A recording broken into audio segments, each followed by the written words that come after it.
अब जहाँ तक मुझे समझ में आ रहा है कि ये वीडियो व्हाट्सएप पे और फेसबुक पे सर्कुलर करने का मकसद जो होता है वो आदमी का होता है कि एक दहशत पैदा करना चाहता है, वो डराना धमकाना किसके लिए किया जाता है मुझे आगे की बोलने की जरूरत नहीं है। मक्को का मैं एक्सटॉर्शन की तरफ इशारा कर रहे हैं, 100% वसूली की तरफ। मेरा ये बोलना ही है, क्योंकि अगर वो व्यापारी वर्ग के घर में घुस के हमारी दुकानों में घुस के हमको डरा रहे और हमको ही मार रहे। बाबूलाल जी, अगर आप बताइए कि ये पूरा मामला शुरू कैसे हुआ? वो कहते हैं कि आपने मराठी का अपमान किया, क्या वाकई में कोई अपमान किया या बात क्या थी?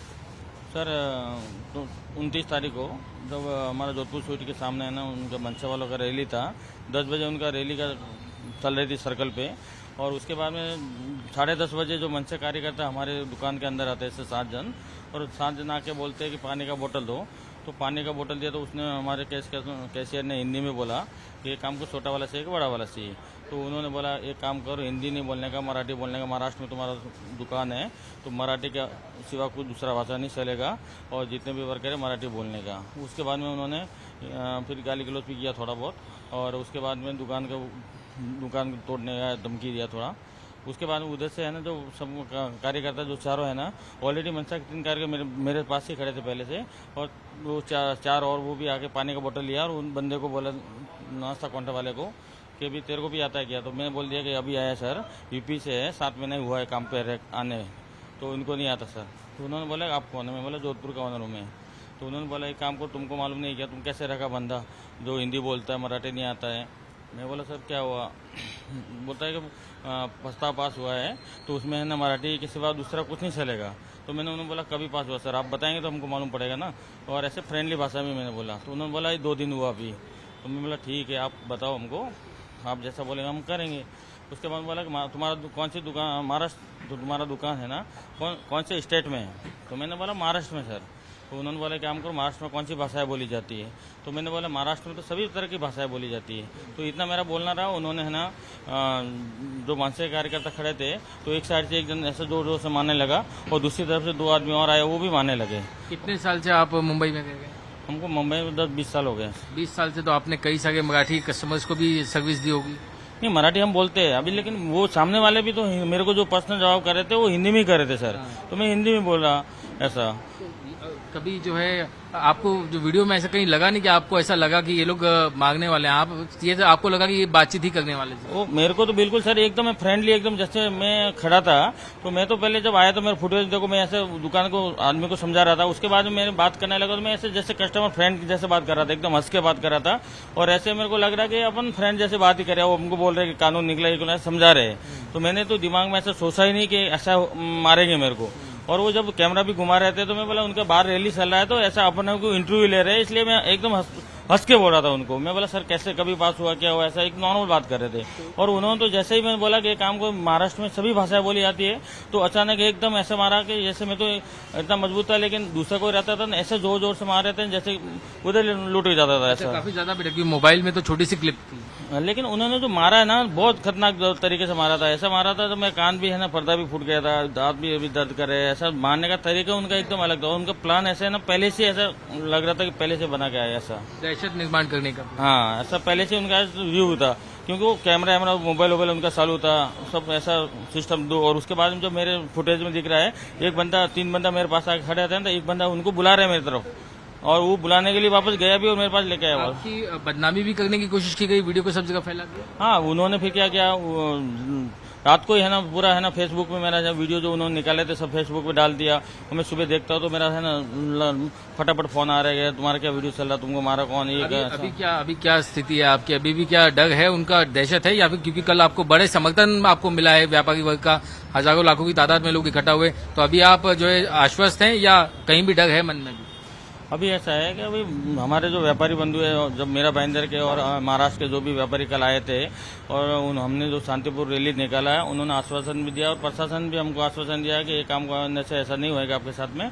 और हम लोग अभी ऐसा जो धैर्य दिया हमको, ऐसा लगता तो नहीं है, लेकिन अभी देखो आगे जाके क्या होएगा। जो पुलिस ने जो कार्रवाई की, मेरे साथ यहाँ पे और भी जो है व्यापारी वर्ग से जुड़े हुए, अलग अलग एसोसिएशन से जुड़े हुए लोग मौजूद हैं। आपसे जानना चाहूंगा, जो पुलिस ने कार्रवाई की, क्या उस कार्रवाई से संतुष्ट हैं आप लोग?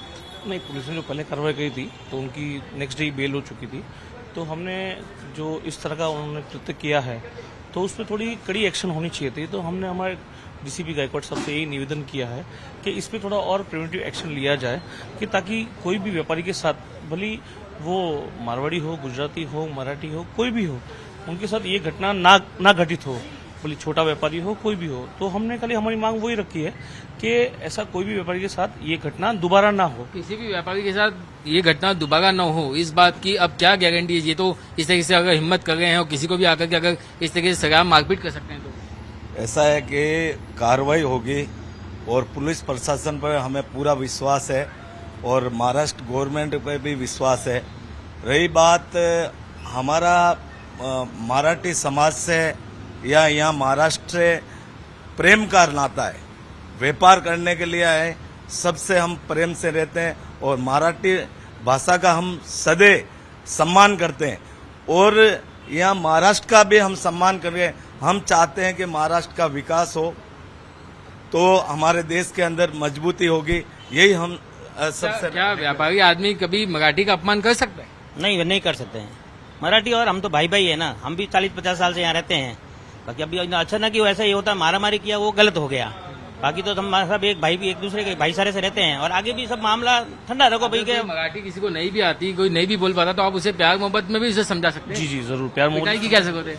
नहीं, हाथ उठाना वो बहुत गलत है। आप बोल के समझा सकते हैं उसको, क्योंकि इतने साल से हम रहते ही आ रहे हैं, हमने कभी ऐसा देखा नहीं। मीरा भाई ने तो देखा नहीं, हम भाईचारे से ही रहता आ रहे, इतने साल हो गए हमको कि सब हम व्यापारी है।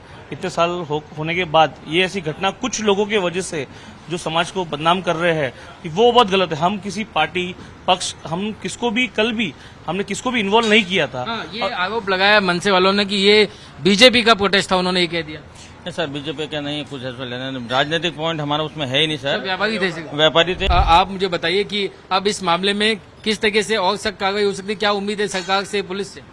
पहले तो हमने कल जो निवेदन दिया है पुलिस से, उसमें हमने निवेदन में बाकायदा ये लिखा है कि हमारे जो व्यापारी बंधु थे बाबूलाल जी, उनका जो वीडियो किसने निकाला, सबसे पहले इसकी इन्वेस्टिगेशन की जाए। वो वीडियो फेसबुक और व्हाट्सएप और सब जगह पे सर्कुलर किया गया। वो सर्कुलर करने का मकसद क्या था?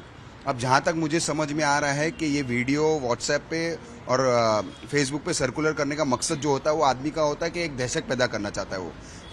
तो मेरे हिसाब से मनसे के कार्यकर्ता और मनसे की पार्टी का ये मकसद था कि हम व्यापारी वर्ग में जो खास करके मूल्य राजस्थान से जो आए हुए हैं, बॉम्बे में जो धंधा कर रहे, व्यापार कर रहे, उनको डराना धमकाना चाहते थे कि वो क्या चाहते थे, उनका मकसद जानना जरूरी है। तो इन्वेस्टिगेशन इस पे होना बहुत जरूरी है। मुझे ऐसा लग रहा है कि अब इसमें कार्रवाई को आगे लेके जाते हुए इसके अंदर मकोका प्रोसीडिंग्स भी लागू होनी चाहिए इनके ऊपर, सबके ऊपर। मकोका कैसे?